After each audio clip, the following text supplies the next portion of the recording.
Hello, folks, and welcome to This Week Unloaded on the Unloaded Media channel. Tonight, we're going to be discussing what's going on with people having calls for the media to censor themselves or even have the government do it. And tonight on our panel, we have, as usual, Tar.357. How are you tonight, sir? Pretty good. I'd say thank you for the invite, but I think I'm the one that sent it out, so I just sent it to myself. Yeah, that's pretty much what you did. Gunpowder, how are you tonight, ma'am? I'm doing good, thank you. Hope everybody is having a wonderful Memorial Day weekend out there. And bringing up the rear, we have Mr. Gizzard himself, Gizzard Gary. How are you tonight, Gary? I'm doing pretty good. Thanks for the 2 invites, Tardot. I appreciate it. Right. So I'm sure everybody by now has seen or even been involved in chats and panels and whatnot where we have the media being called out for being the cause of school shootings in the country. I want to take a different tact because I'm not seeing it that way. The media has been covering these types of situations involving different areas ever since this country was founded. We have never until now had anybody coming out and blaming the media for it happening. In the 80s, we had post office shootings. The 20s and 30s, you had the excuse me, prohibition, which saw the alcohol runners, and then into the 30s that morphed into the bank robbers. And of course, in the 1800s, you had people such as Billy the Kid, Jesse James, Jack the Ripper, who may be the first serial killer ever, Spring-Heeled Jack. The media covered all of these stories, and nobody then blamed the media. They had the people's names when known in the papers. They had their pictures in the papers when able. And again, nobody was blaming the media. Now today, we have people, because of the school shootings, wanting to blame the media as being the cause. The way I see it, that is no different than what we have all complained about the anti-gunners doing. And let me explain why. The anti-gunners will point to your AR-15 in your gun cabinet, safe, whatever, and tell you that that is the cause of school shootings. On our side, we have people pointing to the media and saying the exact thing. Same thing. That is the media causing school shootings. You cannot say that one is to blame and then say that that's wrong, that the other side's wrong for saying that's to blame, while it's yourself pointing at some other reason and saying that's to blame without actually pointing to the root cause of the problem. Neither of those are the root cause. The root cause is the mental health system in this country, and that is the only cause. We have crazy people running out there. Gunpowder tonight said one thing that stuck with me too on Tardot's show, that clearing the chamber. Sorry, my throat keeps drying out. You can't fix crazy, and there's crazies out there, and crazy's going to do crazy.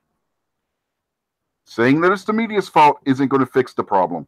Anybody have any? I'm sure you all have thoughts that counter that. Well, let's see what you got.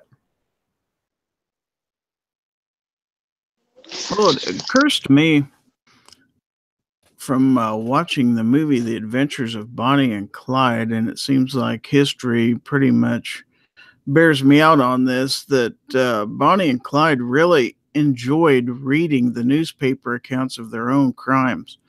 And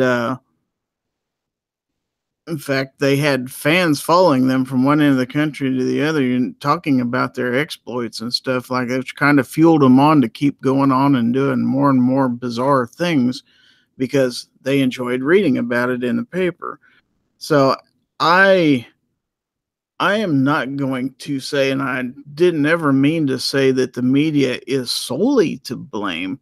I think they have part of the blame in that people think that they can commit this crime. People who have been anonymous their entire lives, such as children and stuff like that, who don't feel like they've ever gotten any attention. And then all of a sudden they think, well, if I do this, people will remember me. And I think there's something to that. Now, true, there's always been school shootings. I mean, you can go back into the 1800s all the way up through the whole last decade, there were school shootings. And as you said, in Clearing the Chamber, the worst year for it, I believe you said, was 1993. But in the 80s and early 90s, you never ever heard about it on the nationwide news. I think Columbine was the first time you ever heard the names of a student who had performed such an act. And it definitely wasn't the first time it happened, maybe on that scale. I don't know if that's true or not, but that's kind of what started the circus. And I think, and you may very well be right about the mental health thing, but I do believe the news media might not want to sensationalize it as much as they do, to where the fact, you know as well as I do, if there's a school shooting, it's top of page one. It's going to be the lead story on the news. It used to not be that way. And that's kind of the take I'm going to have on it. Okay, to your point about that, Gary, there's one difference, though. Back before we had Fox News, MSNBC, and CNN, where CNN was running a full 24-hour round-the-clock schedule, the main source of media in the country was still newspapers. Newspapers survived because people subscribed to them. Now you got the media to where they have to survive off of ad revenue. They get ad revenue off of ratings.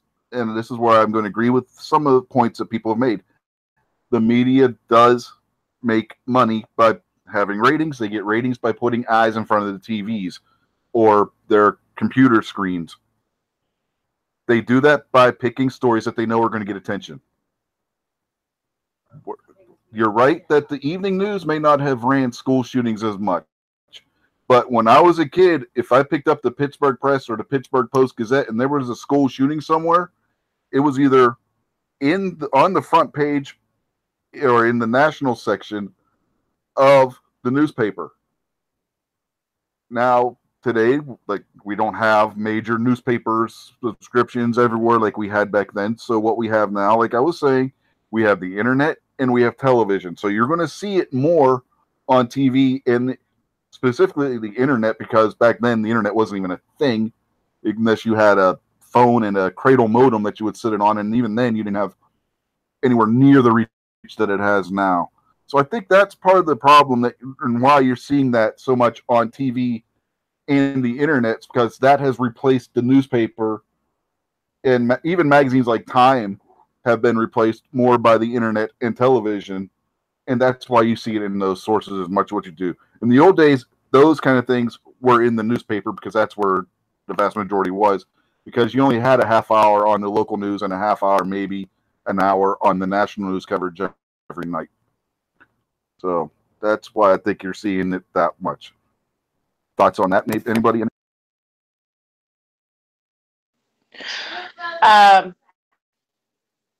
Yeah, that totally just blows all arguments I had out the water. You know, y'all really mess me up when y'all do stuff like this, right? Y'all do know that. Now, I will agree with one thing, that with a 24-hour news cycle, you're going to expect to see a lot of the same information. Let's take just one station, for instance, CNN. Runs on a 24-hour news cycle. We all know, with it being a nationwide news resource, there should be plenty of news out there to go over. But that's what the problem ends up being when you talk about sensationalizing something, is that envelops their whole 24-hour cycle. Every show that day, every single show, sometimes the whole show, is all about this one incident. And then you're talking about for weeks and weeks on end. It is all about the one incident. And they will take every little bit of information. That's when you start talking about sensationalizing. Yeah, back in the day, they would do newspaper articles about Bonnie and Clyde. And just like Gary said, Bonnie and Clyde, that's a good example to show that Bonnie and Clyde loved to read about themselves. And then when you start looking at a lot of your major crime figures back in the day, there were copycats. A lot of your major mass murderers had their sadistic followers And there were copycats because they saw the publicity that could happen there. So I'm not like, I'm in the boat with Gary. I'm not going to say it's just the media. A lot of it has to do with the mental stability of the people doing the action. They're nuts. We know it. But media does have a role in this situation. Because when you're on a 24-hour news cycle and you allow every show on your 24-hour news cycle to run that one story repeatedly for 24 hours, yeah, you're putting it out there so everybody sees it repeatedly. Everybody knows, whether you know it or not, you're making that person who committed this heinous act a household name. And that's not what needs to be happening. We don't need the person. I understand they have every right, and I don't disagree with them having the right to show these pictures or show names or anything else. But that person should not be a household name. It shouldn't be ran so often that, you know, they're right up there to where, you know, when people can name them off just like they would name off celebrities or whatever else. You know, that shouldn't be where that person falls in line at. And that's kind of the sad part of it. But that's the sad part of society, though. We're more, not we as in everybody, but society is more fixed on knowing why someone would do what they did. The same thing goes with 9/11 or the Oklahoma City bombing. The guy that ran over people in New York, the bombing that happened in Paris. I mean, all of these incidents, can anybody in the chat room or on this panel name one victim? Or can you name the person who did the crime? That's where society has sat there and fallen, where we want to know why somebody would do something like this. And unfortunately, the news stations, they are about the ads, they are about the clicks, the views, and everything else. And so with 9/11, I know back then it ran for over a week. Every day, every station, all day, every day. And you're supposed to sit there and, you know, have an argument over, you know, media needs to change this or media needs to change that. Society has to change for anything else to change, because this is their source of revenue. I mean, you look at the newspapers back with Bonnie and Clyde, and you look at how the news used to be and how it is today. They still prioritize the stories on what was small and what was front page. You sit there and you have to pick your bigger stories and make a big deal about those, because you want people to buy your newspaper, you want people to buy the magazine, you want people to subscribe to your news channel or whatever it is. And in order to do that, people want to know firsthand. They want to know all the information that there is to get. And unfortunately, that's usually with the bad guy. It's not about the victims. It's usually about what monster, why he did what he did. Well, and I'll say this, there is one aspect. Now, I'm not going to say the media knows they create this, but there's one aspect that kind of stands out to me with all these that the media kind of is creating. And that's the making it such a big deal of what was used. And we say it all the time, but so say a stabbing happens, a mass stabbing, 10, 15 people stabbed to death. Not going to be as broadcasted as it is because of the situation of what it is. Now, am I going to say that that's because every single news organization, whether it be mainstream or not, is anti-gun or is in any way, shape, or form against the weapon used? No. What I'm getting at is when you start looking at it as a society, there's a major battle happening on that Second Amendment front. And it's been pushed so hard, in the past 10, 20 years that it's on the forefront right now, and it's been on the forefront for a while. And so the way they're going to make their money when these things happen is pushing the ones that are these situations that happen in suburbia. They're the standout situations because it's not something that's common. And it's something where a firearm is used because there is that battle that's current. And there's a lot of people on both sides of the argument that will watch to find out the information on it to be ready for another argument about firearms. Well, if you look at history, that's been going on since the 1930s, at least, when the NFA came about. The NFA came about because of the sensationalism in the media, going back to the bootleggers and the people like Bonnie and Clyde and John Dillinger in the 30s. That was their excuse for having that pass. So that's not a new occurrence either, sadly. My issue with the media, and the reason why I put fault with the media, is because they're so quick to jump. It's an AR-15, it's an AK, or they sit there and burst out that stupid crap of it's a fully automatic assault weapon, or some stupid stuff that everybody just looks at it. It's like, yeah, okay. You sit there and you ban a gun, or you blame this gun. Oh, he used an AR-15, or he used a fully automatic whatever. And then you find out it's a shotgun and a revolver. Or you find out, yes, there have been an instance in a tragedy where an AR-15 was used.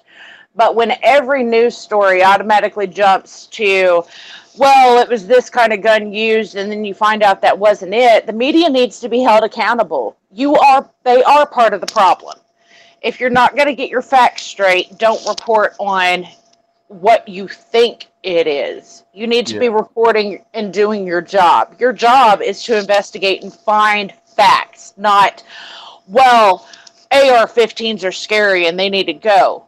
No, it's a smaller caliber than most rifles out there, but because it's black or because it's got so many ways to customize it, that's what makes it scary to people. Or because it was used in one tragedy, this is how we're going to sit there and turn this story. The media is not going to report on how having an AR-15 saved a guy from 7 people breaking into his house while him and 4 buddies were sleeping, but they're going to report on how an AR-15 was used to fit their agenda. That's my problem with the media. Yeah, in the Texas situation, I don't think Governor Abbott or the law enforcement in that situation even gave the media time to speculate on the weapon was used. As soon as that hit the news, I was looking on Fox, they automatically, boom, right then and there, had a statement from the governor himself saying exactly what was used. He never even gave the time to claim the AR. As soon as that happened, boom, it was a shotgun and a revolver. It was out there. Well, I'll say this, that is true. They didn't push the AR-15 thing quite as much because it was out there real quick that it was a revolver and a shotgun. There were a few things I saw through different news agencies. One was there were some of them trying to say, oh, but he had an AR-15, in the background or in a car or at the house, that basically more or less trying to get to the fact of he had one at the ready, he just didn't get to use it, which was untrue. Then there was the other fact of they were trying to push, well, if it was an AR-15, there could have been so many more people dead. But luckily, they make it that thing where it sounds like we're only lucky this time it was a shotgun and a revolver because it could have been so many more people if it was an AR-15. But this is coming from the same group of people that play the not one more game and play the game of whatever will save one life. But then when it doesn't fit the agenda, it's suddenly, well, if it was an AR-15, it would have been 15 or 20 people.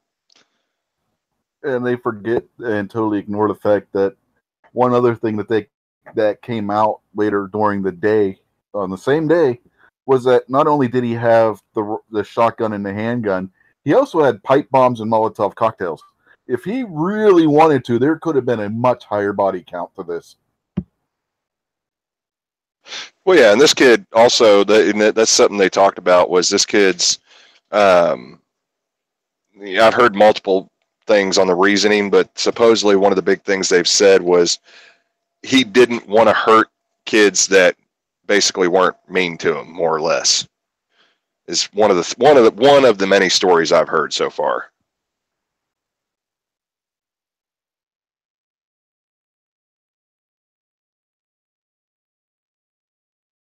Yeah, I don't know. I stopped following the story of the next day because I just had enough of it, all the nonsense that was being talked about the day before, the day it happened. So after that, I just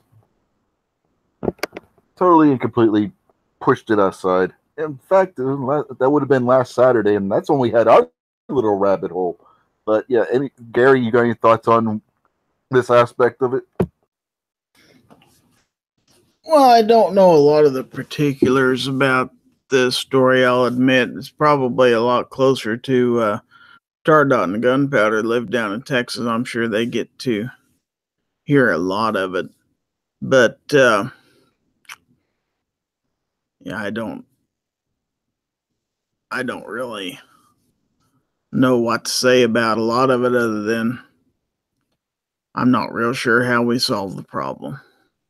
But well, and even for us right now, it gets to the point you've got to treat it almost like every other tragedy, that you got to jump news sources and kind of piece your own story together to a point out of each one, because some of them will give a little bit of the truth here and a little bit of the truth there and a little bit of the truth there, and then the rest of it's all opinion and just flat out lies sometimes that are thrown in. Right. I gotta be honest, I sat there and quit following it, especially on Facebook, when I heard that they had said that he had a fully automatic shotgun. A fully automatic shotgun? Yeah. Wow. There was a news article on Facebook that said it was a fully automatic shotgun. And looking at my screen and just seeing that, it's like, okay, y'all are really reaching for, you're just reaching for shit now. It gets to the point where you have to sit there and be like, okay, this is just a whole bunch of nonsense now. Everyone wants to sit there and just put in whatever so they get those likes, they get those clicks, they get the views. Where does the media sit there and actually do their job? When do we sit there and actually tell them, we've had enough of the BS. We've had enough of the stupid nonsense. We want facts. We want accuracy. We don't want this reaching for the stars crap of, oh, well, this gun's scary. Let's go ahead and ban this one. Or, oh, well, this seems like it's true. Let's go ahead and throw this out. Who in the hell has ever heard of a fully automatic shotgun? I've never seen one. I have. I never seen one. I fired one. They're out there. But they're really out there. Wow, I wouldn't want to shoot. That this kid could get a hold of. That's what I just said. I don't think he had one, but I yeah, they exist. They probably, it's kind of like the AKs and the M4s and whatever else. Yeah, they're out there, but what is the likelihood that this kid actually had one at his school? It's highly unlikely. Yeah, I don't think he did, but you asked if anybody's seen one. It was established in the beginning that it was a pump. Do we know what type of pump he had? Like I said, I just tuned out after the first day. Yeah, I don't remember what type, but yeah, that was established in the beginning that it was a pump. But I will say this, talking about the media and kind of holding them to account, that's where we start entering a gray area, because when you think about it, we're even, and when you really look at it, like, okay, as much as we give Colion Noir hell a lot of times for kind of being associated with the NRA, let's just put it that way. He had a video, I don't know how many people saw it earlier this week after that shooting. Obviously he went to what happened, everything else, but he talked about the media playing a role in it. And at the end, or about halfway point of the video, he made it acted like it was the end of the video and made the comment of common sense regulation on the First Amendment and the media outlets reporting, making it to where they can't show the face, they can't tell the name. There's only certain information they can give. Now, the reason this video is really to the point is it cuts to black for about 1 or 2 seconds, and then it comes right back to him, and he makes the comment that if you just freaked out about everything I just said, just think of how every gunner or every gun owner thinks when you say that you want to, regulate the Second Amendment as heavily as you do. He's like, he flat out says, I don't believe that we should regulate the First Amendment or the media's ability to cover these tragedies, but they're self-regulation when it comes to these. And I agree, there doesn't need in place telling the media what they can and cannot show, but there needs to be some self-regulation, and that also goes for society, because as long as we're consuming it as heavily as we do, then you're going to have the media putting it out there for it to be consumed, because it's going to get them more and more revenue. But that video with Colion Noir, and like I was saying, the big reason with that is he had so many news outlets that watched half of that video. When it cut to black, you can tell they turned it off, because they all commented, tweeted, put posts on Facebook and everything else saying that the NRA and Colion Noir want heavy regulation on the First Amendment. And he actually went around and started reading them all and commenting on their posts saying, you obviously did not watch the last minute and a half of the video. Because he's like, I came out and said that was all pretty much satire.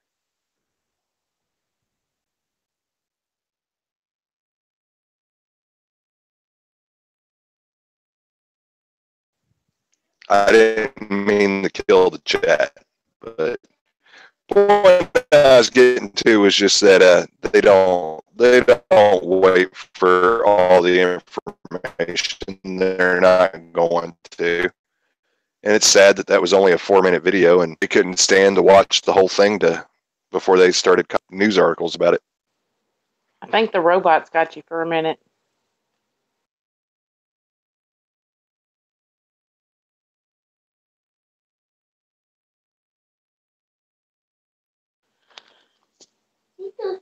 Domi arigato, Mr. Roboto. Or is it my phone? Hey, Gary, are you still there? I am. Okay, Rich, you're muted if you haven't noticed. He's gone. Rich White left.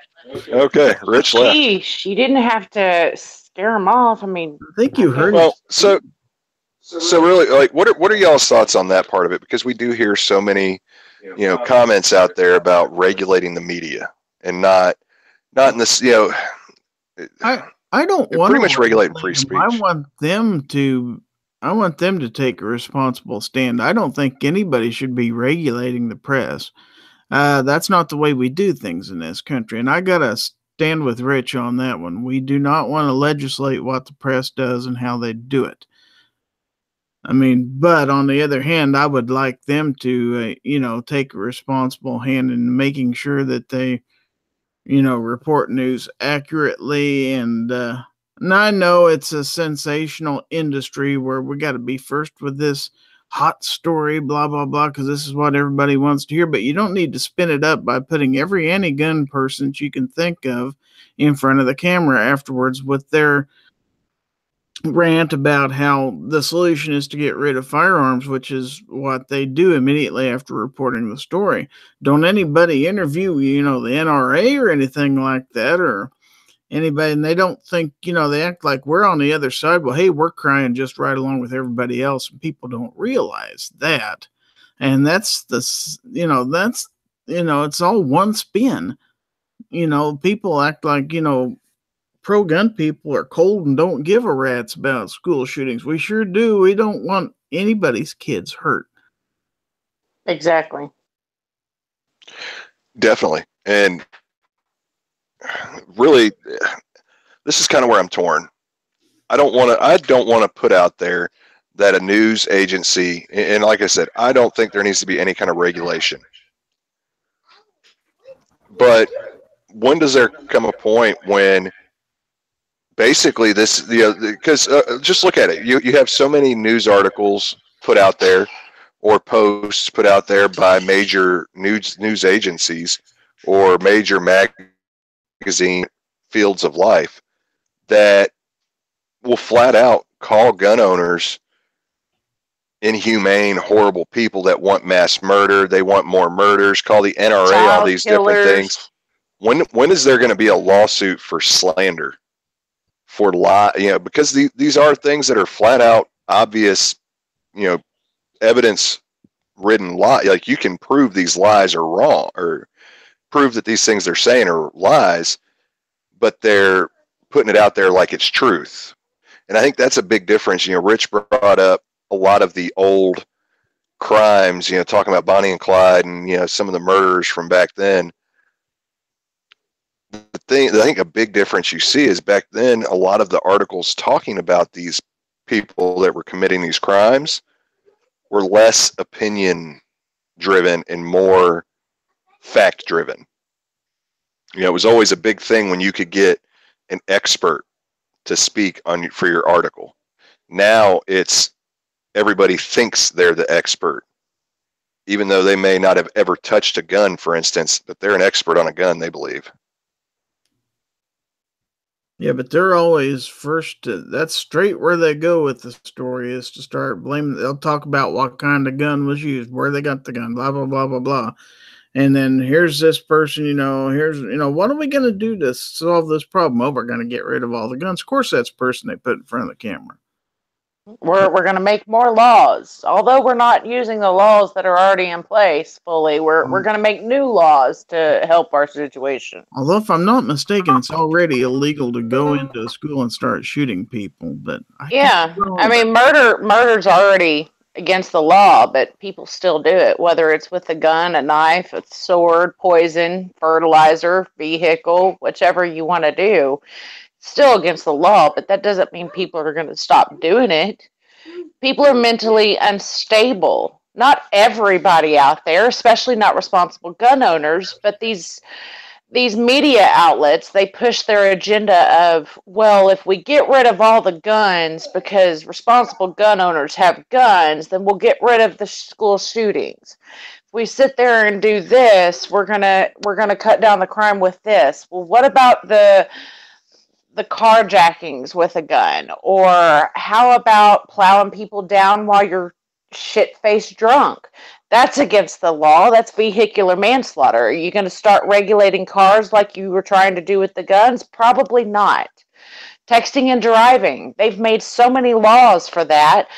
Click it or ticket. There's laws out there for buckling up your seatbelt for every passenger in your vehicle. But people still die because they don't use their seatbelt, or they're texting or talking on their phone while driving. Or they're sitting there, you got women out there that are doing their makeup in rush hour traffic, hitting somebody, or going through a school zone, someone's talking on their phone, texting on their phone. It's already against the law, but it's not stopping people from doing it. Those people aren't getting caught yet, but one day they're going to get a ticket. That's not going to stop the issue. Drugs are illegal, but that's still a huge problem in the United States. So I don't understand how the media thinks that taking away guns from responsible gun owners is going to sit there and fix the school shootings or crimes that are happening. The only thing that's going to stop a criminal is a good guy with a gun. But you can't tell the media that, because that's not going to fit their agenda.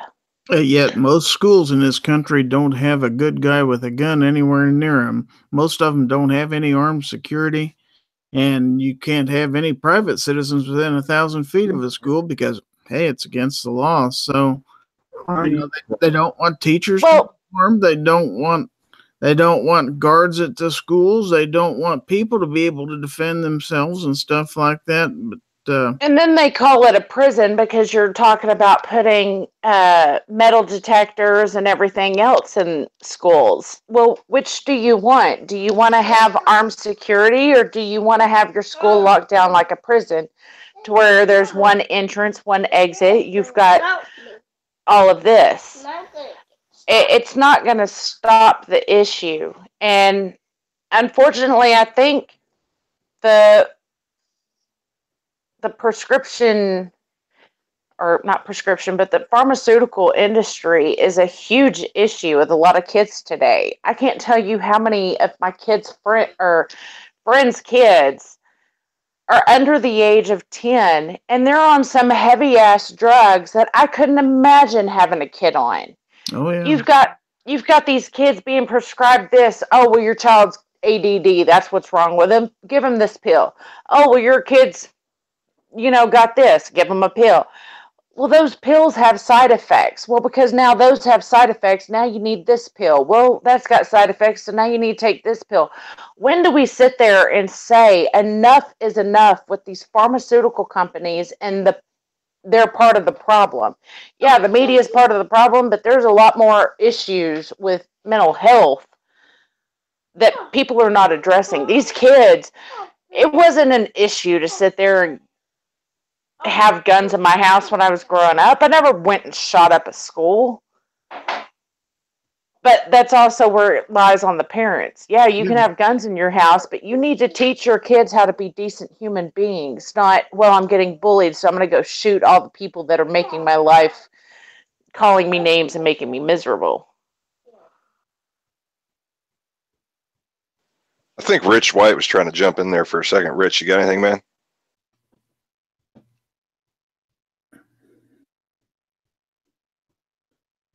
Maybe not. I think he may be having issues. He keeps coming and going out of the chat. So yeah, it seemed like he was starting to talk there for a moment. Yeah, I was just going to say, I was saying again, mental health issue there. If you remember what I started by saying that, you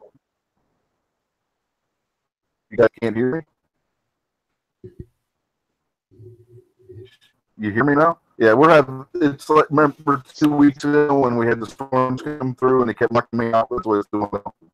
So one of the things I want to say was to point out that about that, guys. I mean, beyond my control at this point on that one. And I just wanted to agree with that mental health thing, because, again, that's what I started off by saying, that the mental health issue is a major part of the problem that we're seeing with these incidents. And another issue is the anti-bullying campaign. The anti-bullying campaign has actually made the victims of bullying partly the bad guy in this situation. If you stand up to your bully in the way we did when we were kids, you're the bad guy. You're the one that's getting in trouble at school. In my experience, we have a nasty habit of trying to tell you.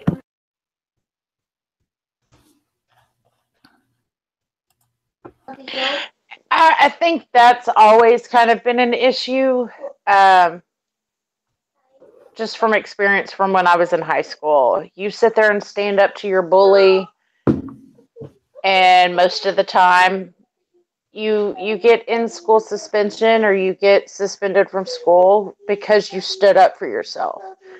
I know in high school I sat there and I had a few people that would physically assault me, and the minute I started hitting back, I would be the one that got in trouble. And so I think that's always been an issue. But back when I was in high school, bullying wasn't to the extreme that it is now. Now you've got where you're not only getting bullied at your school, but now you're getting bullied on all social media platforms. And I understand that kids sometimes can't handle all of that. But I think that's where it lies on the parents of having conversations with your kids, knowing what is going on in your kid's life. And if your kids sit there and open up to you and talk about, this kid is, picking on me, or this kid is assaulting me, or, I'm getting pushed into the locker every single day, or I'm being sexually harassed by somebody. Listen to your kids and, tell your kids that they need to go see the guidance counselor. They need to go see the principal. Let your kids try to handle the situation on their own. And if it doesn't get fixed, then you step up and get involved. My dad, he was a big deal of, I want you to be able to fix your own problems. But at the same time, when things weren't happening with me trying to fix them, my dad sat there and called up to the school, and he told the principal, if you can't fix the problem, then I'll come up there and I'll fix it for you. And my dad's one of those that he wasn't really nice when he said it.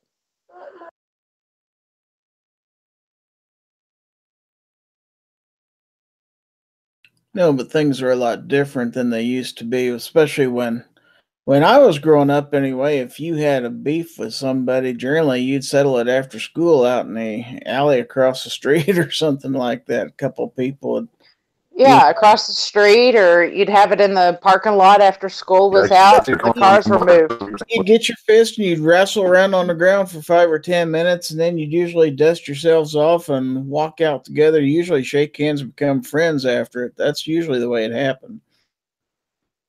Mine, that was usually a lot of dudes that were my problem. So I was a big fan of just kicking them in certain spots and then kneeing them in the nose.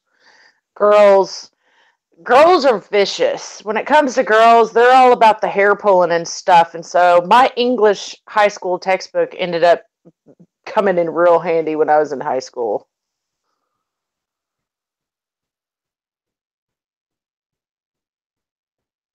See, that's another thing. If I'd ever thought about hitting a girl in any way, shape, or form, my dad would have.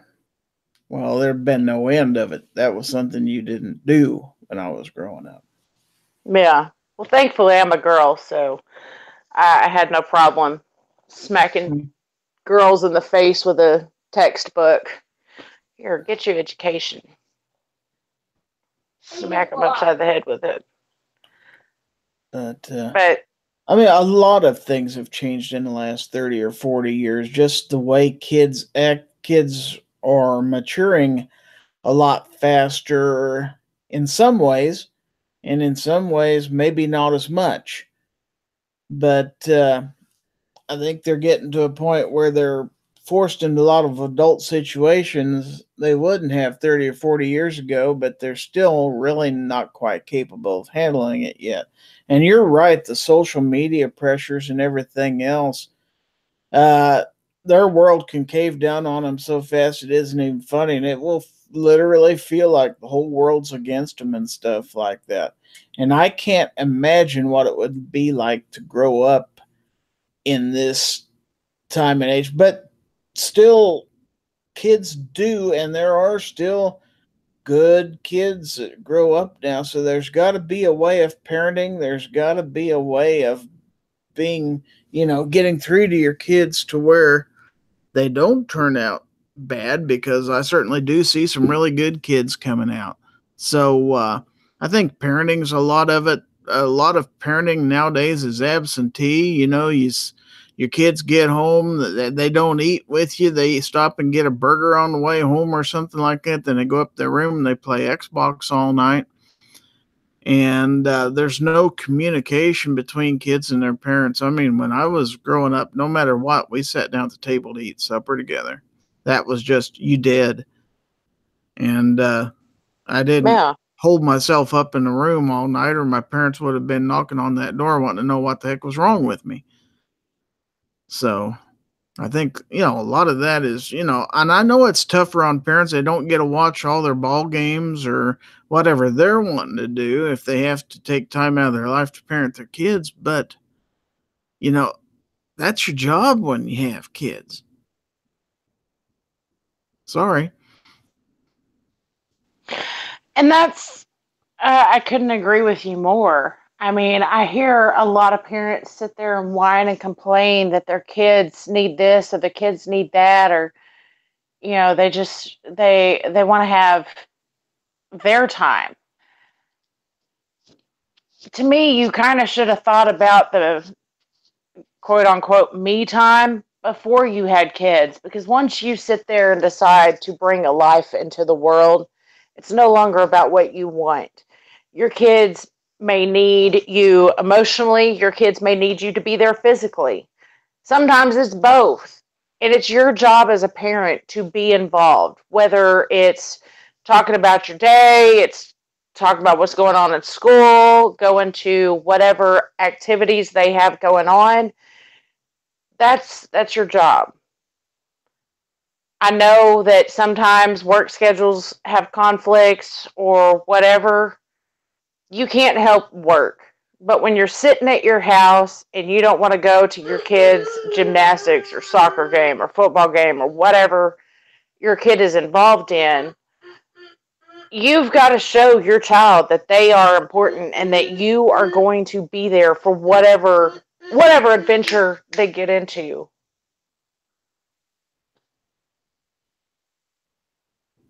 I think my kid's all jacked up on sugar. And my parents always, they had my back. If I had an issue or something like that, they would also be the first one to tell me I was wrong if I was wrong. I mean, they wouldn't stand up to me just in all, stand up behind me in all cases, like parents do now. Well, you're being mean to my kid and stuff like that. If I was the one that was in fault, if I didn't study for that class, they weren't going to go into a parent-teacher conference and blame the teacher like they do now, saying you don't know how to teach. Well, absolutely. There was plenty of times that I either didn't do my homework or I forgot it at home or something, and my parents let me take that failing grade because I wasn't showing responsibility, getting my own stuff done. And I think that's where parents also have to remember that their kids need to fail. You are going to have to fail in life to grow and learn from that experience. Now, whether it's your kid forgot their school project or your kids forgot to do their homework, they left it at home, whatever that is, you need to let your kids fail at times so they learn that responsibility, so they understand that, real life gets harder. High school, college, all of that is just the stepping stones to what the real world is like. And there's no, well, I'll do it tomorrow. You have a boss that has some project or work something that's due Friday and you don't have it done by Friday, you're either going to lose your job or you're going to take that major reaming from your boss because you didn't do your job. This isn't a, oh, well, I'll get to it later. Procrastination doesn't really work in the real world.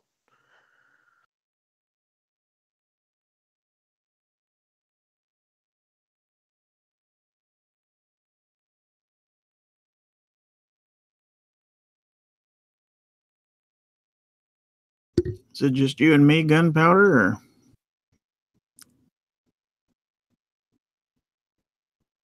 I guess. So, how's it going, Gary? It's going pretty good. I don't know. I kind of wish that Rich was around to drive us back to his point because I know he wants to. And we have kind of gotten a little bit off topic, but I do believe parenting is a big part of this when it comes to, kids and school shootings and stuff like that. I mean, just as big a part, if not more, than news media. Yeah, they have a part in it and stuff like that. But there's Rich over in the chat. And Clover brought up a point, too. He said, whole other issue, thinking about it before having kids. Most kids nowadays are byproducts of a relationship, often a short. And that's absolutely true. I mean, things have really changed. You don't see a lot of people getting married and then having kids. It's, well, I hooked up with somebody at a bar and now I'm pregnant. So, or I got some chick I met at a bar pregnant. Well, and here's something, when y'all were talking about kind of being more involved with your kids, regulating your kids, because that's a topic we always get in on when it comes down to these situations happening. And it's something that's kind of coming to mind, when we talk about taking things back to the original topic. we sit here and talk about regulating what our kids watch as far as movies and TV shows, the games our kids play, knowing our kid, knowing if it's going to affect them.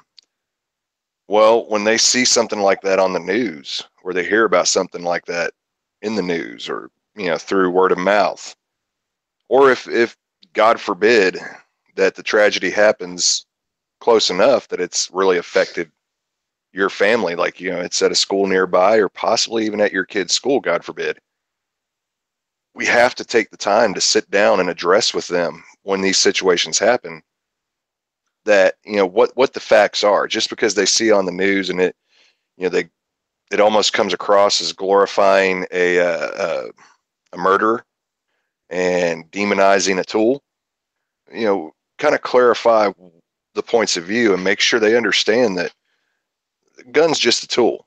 It's just the thing that person chose. And honestly, most likely they chose it because it was on the last time it happened, that person was also glorified and damn near put on a pedestal. And they demonized the weapon that was used. So that kid automatically, if he knows if he's able to get access to it, that kid went for that tool.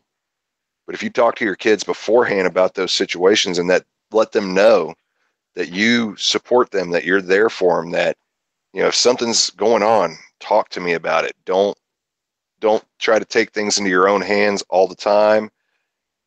Let me know what's going on. Be involved in your kid's life and explain to them the situations that most likely led up to that person committing that heinous act. Then you start a new level. You start a conversation with your child that hopefully will open them up to being able to talk to you about more things and to being able to educate them about firearms and about the craziness that is the real world. Of course, a lot of it, and I don't want to sound like an old fuddy-duddy here, but I'm going to have to. But I've seen a lot of the games that these kids play now. I mean, 3/4 of them involve taking a gun and going around killing this person or that person. Even stuff like Grand Theft Auto, they'll steal a car, shoot somebody in the head, take their car. All these first-person shooter games. There's an awful lot of firearms in the games these kids play, and they pretty much all play them. So they kind of get desensitized as to what real guns do because they've killed so many people on a TV screen and stuff like that, and they magically come back to life as soon as the game's over, But then they think in real life they can just go do that stuff too, and there's no repercussions. They can't put 2 and 2 together. I'm not saying that's the sole thing about it too, because that's stupid. I realize that, but that's also part of it. There's many things that go into this. There's not any one problem that's causing it, not any one thing that's going to fix it, but there's an awful lot of elements to it. Well, and when you talk about like the anti-gun side, that's the whole perspective they come into with that. The reason they look at that tool and demonize it so much is because they want an easy, all around one answer for every question. And they believe that's it. And it's not. They believe if they can't regulate the person, they can regulate the tool. And that's not going to stop these things from happening because they're going to end up, they would have to regulate all the tools. And when I say all the tools, you're talking about in the end, you'd have to regulate the person anyways, because you'd have to be regulating the fact that they can't beat somebody to death with their own fists. You'd have to regulate knives. You'd have to regulate half the cleaning chemicals and fertilizers that are out on the market today. There's so many things you'd have to regulate to the point to where they're banned that it's impossible to actually stop completely and entirely things like this from happening.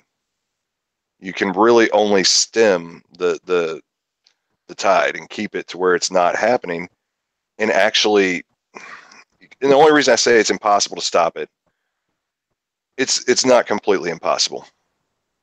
I do believe if all parents all across the board were more involved in their kids' lives, do a lot of the things that we talk about and that you always hear about being involved in the kid's life, teaching them about firearms, teaching them right from wrong, talking to them when they see things on TV or video games or whatever else that could possibly, have that effect on them.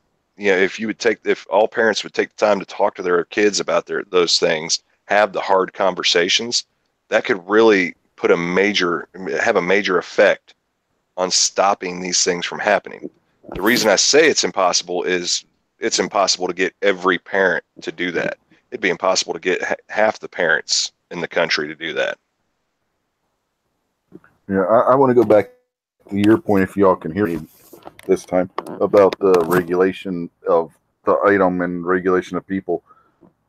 To sum up what you're saying is they want to regulate, like you said, the object, but they then want to legislate morality, which has been shown time and time again doesn't work anyway. If legislating morality worked, making murders illegal would have stopped people, and yet it still happens.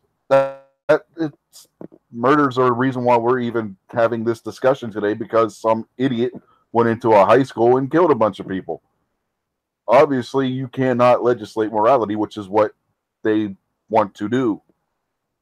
And at this point, I don't know what way we go on this, other than, as far as schools are concerned, allowing people to carry weapons and whatnot. But as far as they're wanting to legislate everything, you can't make a law and fix everything with a law. It's impossible. Well, and the whole thing with the laws, and that's the ineffectiveness of, for instance, drug laws, murder laws, most laws in the book. So when we point out the fact that, drugs are still an issue, that murder as a whole is still an issue, and violence is still an issue, when you start pointing that out, what you're really pointing out isn't necessarily that the law, while it's ineffective at stopping all of this from happening, the ineffectiveness comes from the fact that the law is in place to punish the people who commit the acts. It's not there to prevent anything. The prevention's on the backside when the person actually gets punished. If you would actually take, for instance, somebody who has committed a capital murder and actually give them a life sentence, not feel sorry for them, and if by all means it's deserving to give them a life sentence, they have a life sentence. If they're on capital murder, it's probably life sentences at the least what needs to happen, or a death penalty if that's the chosen act. If they would actually follow through with the actual penalty for that law and stop giving people easy ways out, you would start seeing these laws actually be effective. Because like I said, the law itself isn't effective. It's not going to do a damn thing. Having something written on the books isn't going to do anything to stop any of this, stop any crimes from happening. Because there are people who don't have the same morals that everybody else does. And so in order for a law to be effective, there has to be that fear of the penalty that's going to come into play when they commit the act. Yeah, I think it was myself and Night Strike were talking about that the other day during somebody's chat. I forget whose, but we were talking about how they pretty much have turned, in a lot of states, they have either gotten rid of the death penalty or have turned it into a life sentence. And if you're going to have a penalty on the books for a crime, you need to enforce it. You really do. Your state, I think, is the only one right now that has been using and carrying out their death penalty. And I don't know, it's just really frustrating. Another problem you have, which I don't even want to get into the whole legal thing, really, because if I really wanted to, I could use terminology that most people wouldn't even understand what the hell I was talking about at that point.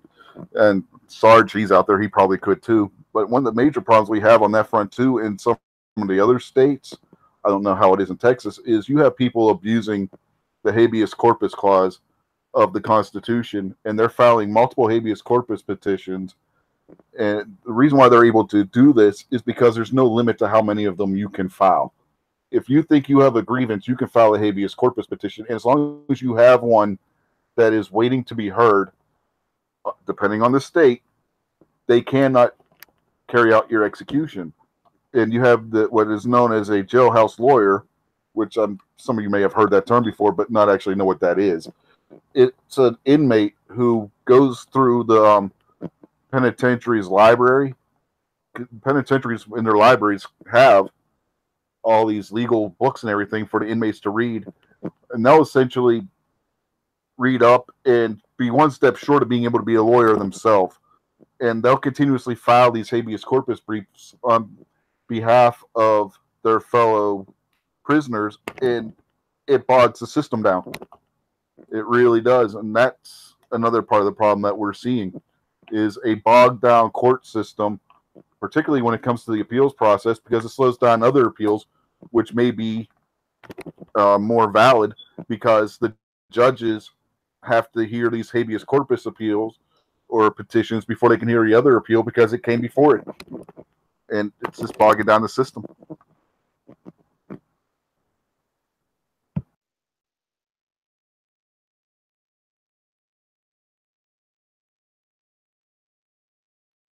Yeah, and I saw Sarge did make a comment out there on YouTube about laws prevent law-abiding people from committing crimes as well as to correct those that break the law. Exactly. You know, law kind of reiterates, because if you look at most laws, especially your more or less your capital crimes like, murder, things like that, most people would have a little bit of a morality issue from committing a murder in the first place. But it's there to correct and fix the problem with the people that have no issue with doing that. So a law really isn't preventing, like we said, anything at all.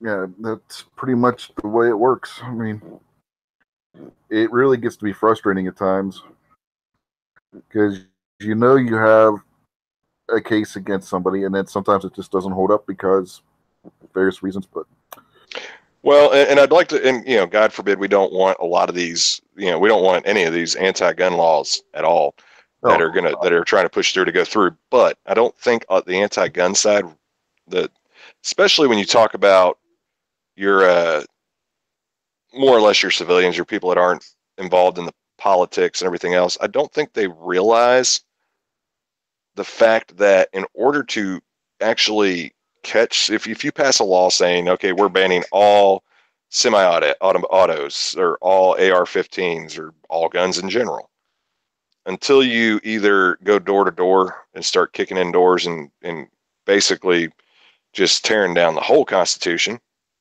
and the whole Bill of Rights, unless you're going to start doing that, that law, all it's really going to be there for is when that item is used or when somebody is caught in possession of that item out in, for instance, out in public. That's all that's going to stop currently. Now, obviously, it can stop production for civilian use and all that other stuff. But for what you currently have out in the world and out in the U.S., it's not going to stop that from necessarily being there and existing. Because the only way you're going to be able to actually stop it from being an owned item by a civilian is to go kick down doors. And that's most likely not going to happen. So they would have to catch somebody in the act of using it or having it out in the open world, out in public, in order for that law to actually be, quote unquote, effective.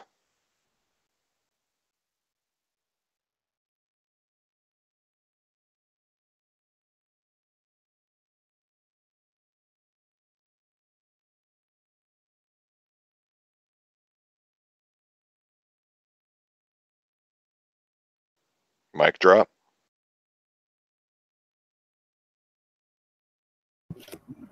Sorry, I was commenting to Rupan on what he was saying.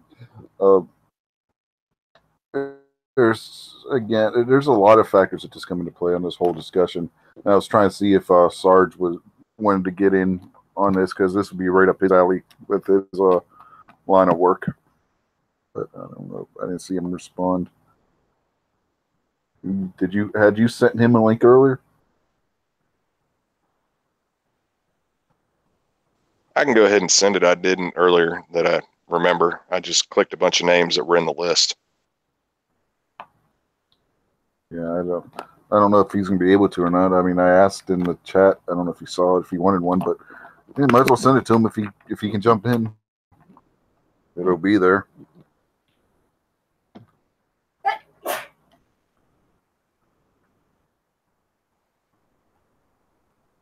Anybody else have any comment on what we were just talking about? Gary, gunpowder? I'm not sure there's a whole bunch I could add to it, to tell you the truth. I've been sitting here thinking about what I could say. Yeah. Like I said, I could go on and on, but probably end up putting a lot of people to sleep, or use words that I would then have to define exactly what the word means, and I'm sure Sarge, like I said, could probably do the same thing. The degree field that I've gotten my degrees in is basically what you would have to do the job that Sarge does. So it's like I'm trying to. That's one of the problems I'm having. Isn't so much what from your end, Gary. It's from the opposite end. How do I say this and make it easier to understand what I'm trying to say? You know what I'm saying? Right.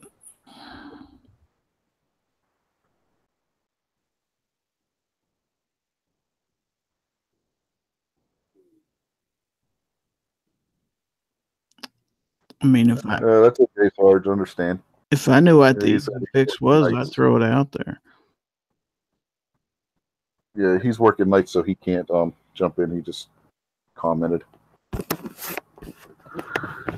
So, anybody else have anything else they want to talk about? Because, like I said, I don't even know where to go at this point without going down a class where I'm having to teach things.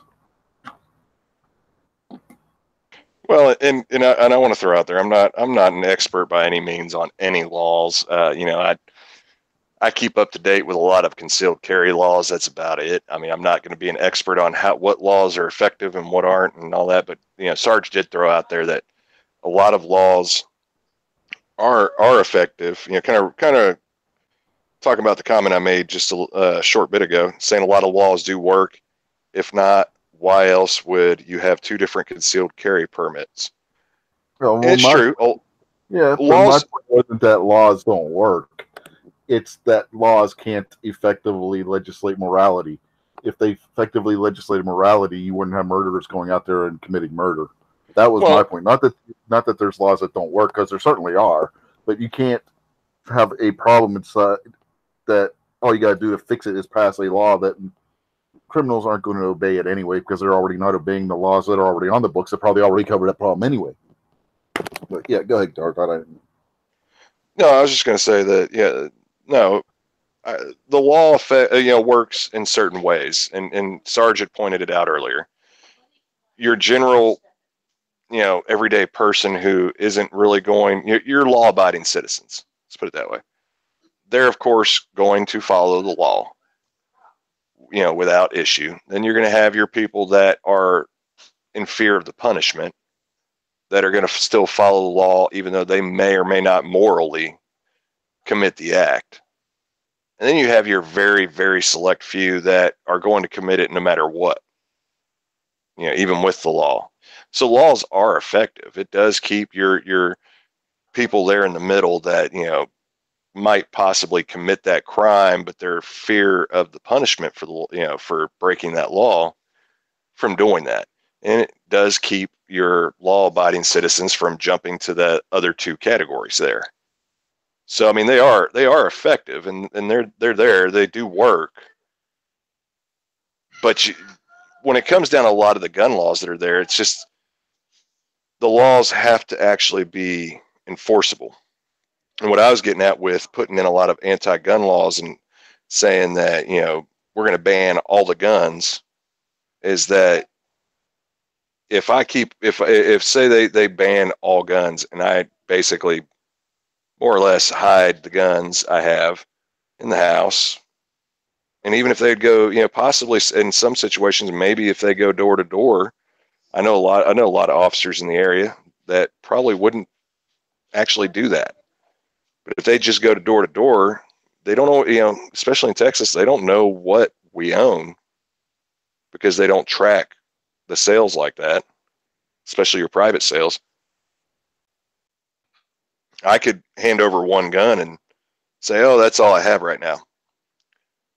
Or that's all I have. And so they move along. That's why I make the comment of it really wouldn't work until they kick down the doors. Now, obviously, your law-abiding citizens, there's going to be a large majority of them that are going to willingly go and hand over their guns just for the fact that they are afraid of the punishment. Just like that middle ground that's afraid of punishment for committing any other violent, whether it's a violent crime or any other crime and breaking any laws, those people aren't breaking the law because of their fear of the punishment. But you are going to still have people that are going to keep their guns and not necessarily be criminals. I mean, they'd be criminals by the definition that there is a law that they are breaking, but they're not going to be your violent criminals, your drug dealers, stuff like that. But you're going to have the ones that are going to keep their guns and try to keep them hidden. And until you see that gun exists in their possession, you can't really arrest them for a crime, is what I was getting at. Oh, yeah, I understood what you're getting at. I was just commenting back to what Sarge was saying about the laws do work. I'm not saying they don't work. I was just saying that they don't work as far as legislating how somebody's going to morally behave. That was the only point I was trying to make. Because, like Sarge just said, 10% of the population caused 90% of the problems. That's true, sadly. Yeah, and it was like you and Rupin were saying that. Oh yeah. No, go ahead. I say it was like you and Rupin were saying that it's the ex post facto. That's how most laws are used. It's after the fact. Ex post facto would be that you do something and then they pass the law to where they can then charge you under that new law for what you had previously done. And that's unconstitutional. They cannot do that. But or ex post sanctions is because the reason why that's unconstitutional is because England was doing that to people. And they probably still do. I don't know. Because they don't have any ban on being able to post ex post facto laws. And it's not just England. You get that in a lot of countries where you'll have a bunch of people doing something. So they'll pass a law and then charge the people for what they had previously done under this new law. You can't do that here. If somebody does something, they can pass a law, but then they can't charge them under that new law. They have to find an old law that they would be able to prosecute them under. Or wait for them to do it again, and then they could charge them on a new charge under that new law. But they can't go back to the past to do it. That's what ex post facto is. Here I go doing what I said I didn't want to do. But yeah, I just wanted to clarify that. So yeah, go ahead. Yeah. But you could do like England did, take away all the guns from people. And then what happens? People run around with knives and knife 20 or 30 people in a short amount of time. I mean, you take away the knives too, and then I guess they grab 2x4s and stuff like that and start beating each other with it, which is just as deadly. Or go grab a hammer at a hardware store, or a tire iron or anything. There's lots of ways of hurting people with common objects. I mean, you can't legislate your way out of people being violent if they want to be violent.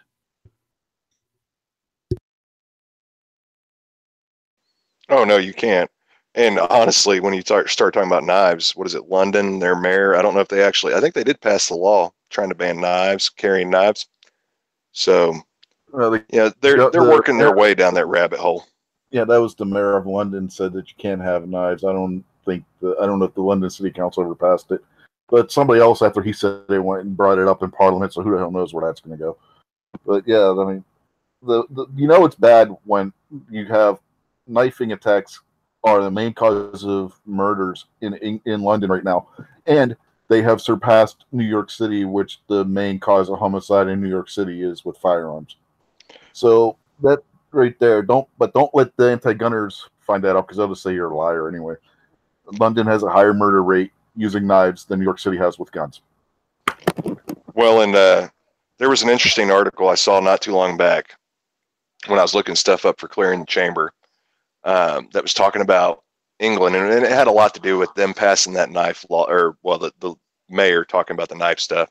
Somebody had made an article talking about suicides because, you know, suicides tend to be a large portion of the supposed gun violence, you know, statistic that's always thrown out there. You know, it's more than half of it. Well, when I was looking it up, because they were this article pointed out that in England, suicide back, and I couldn't tell you exactly what year, but back in the day, we'll just say back in the day, was mostly committed through carbon monoxide poisoning, because a lot of their homes still had, you know, used fuels and stuff that that created carbon monoxide. For instance, your oven, stuff like that. So they would, you know, people were committing suicide that way, and supposedly it was a epidemic that was happening. So they passed laws and regulations banning the use of those types of fuels. And so this article was going and started talking about how suicides dropped. Well, I started reading into it and looking up statistics. Suicides overall did not drop. The suicide rate by gassing dropped, but that was because that tool was taken away, so they couldn't do it by gassing. But your other suicide rates started jumping up along with it. Now you might have, you know, some years you had a slight drop in suicides, and other years you had a little bit of a heavier drop. But then what was funny was the year that this article had come out and was talking about this, which I think was 2015 or 2016, they actually had a major jump back to the old, you know, the days from the numbers from back in the day, had that jump back up to gassings being the new, I guess, fad for committing suicides over there. So as they're writing this article saying that, hey, you know, obviously taking away the tool does affect what happens, it didn't. It suddenly skyrocketed back up. So it really made no sense. Yeah, it's one of those things where, you know, they always talk about the tool, and taking the tool away always will change what's going to happen, and it doesn't. You know, they took they took the gas away that people were using. Well, people figured out new ways to gas themselves to death. Congratulations. Just thought that would be kind of interesting, especially since it was coming out of London or England also.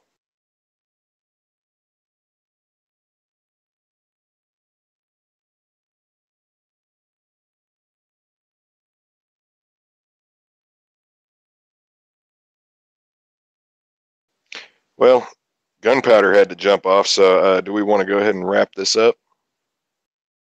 Put a nice little bow on it.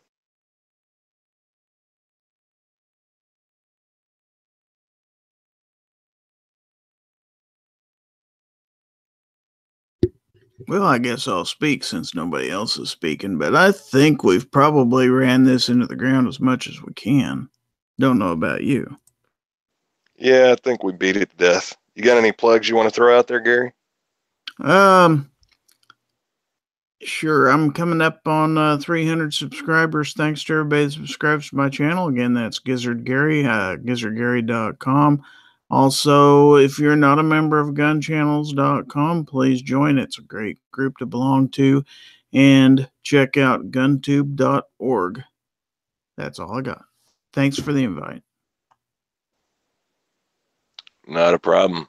I'll throw my plugs out there real quick. Even though if any of y'all saw Clearing the Chamber, you heard them all once already. But for my patrons, if you're out there, I will be having my patron-only chat on Monday. I know it'll be a busy day for everybody, but I'm going to try to throw it in there, hopefully maybe a little bit later in the evening, so that way, as things are winding down, we can kind of have our patron-only chat and probably do some patron-only giveaways. But, of course, for the giveaways, you don't have to be there. But check me out on, of course, Tardot357 and at www.tardotproductions.com. And I second what Gary says with go and subscribe to Gun Channels because it's free. So free stuff is always awesome.